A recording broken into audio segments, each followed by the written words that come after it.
കുപ്രസിദ്ധ മോഷ്ടാവ് ബെണ്ടി ചോർ വീണ്ടും കസ്റ്റഡിയിൽ. പിടിയിലായത് തിരുവനന്തപുരത്ത് വച്ച്. കുപ്രസിദ്ധ മോഷ്ടാവ് ബെണ്ടി ചോർ വീണ്ടും കസ്റ്റഡിയിൽ. തിരുവനന്തപുരം തമ്പാനൂർ റെയിൽവേ സ്റ്റേഷനിൽ നിന്നാണ് റെയിൽവേ പ്രൊട്ടക്ഷൻ ഫോഴ്സ് പിടികൂടിയത്. അഭിഭാഷകനെ കാണാനെത്തിയതെന്നാണ് ബെണ്ടി ചോർ പോലീസിനോട് പറഞ്ഞത്. എന്നാൽ പരസ്പര വിരുദ്ധമായാണ് സംസാരം. ഇതോടെ ബെണ്ടി ചോറിന്റെ മാനസിക നില പരിശോധിക്കാൻ തീരുമാനിച്ചിരിക്കുകയാണ് പോലീസ്. റെയിൽവേ പോലീസിന്റെ കസ്റ്റഡിയിലാണ് ബെണ്ടി ചോർ ഉള്ളത്. പേരൂർക്കട മാനസികാരോഗ്യ കേന്ദ്രത്തിലെത്തിച്ചാകും പരിശോധന നടത്തുക.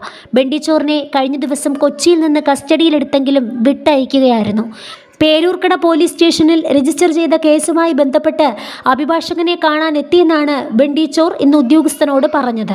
തമ്പാനൂർ റെയിൽവേ സ്റ്റേഷനിൽ അഭിഭാഷകനെ കണ്ട് വിശ്രമിക്കുന്നതിനിടയിലാണ് ഇയാളെ കസ്റ്റഡിയിലെടുത്തത്.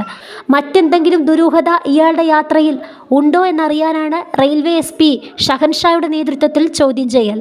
പേരൂർക്കട സ്റ്റേഷനിൽ നിന്ന് 76,000 രൂപയും കുറച്ച് സാധനങ്ങളും കിട്ടാനുണ്ടെന്നാണ് ബെണ്ടി ചോർ പറയുന്നത്.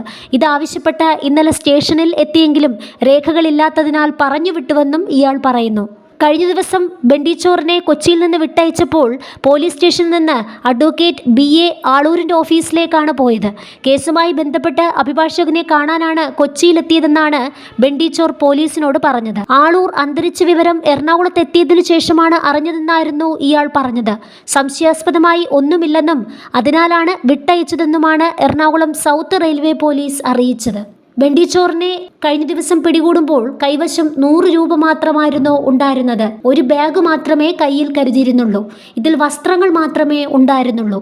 എറണാകുളം, തൃശൂർ, തിരുവനന്തപുരം ജില്ലകളിലെ കേസുകളിൽ ഇയാൾ ജാമ്യത്തിലാണ്.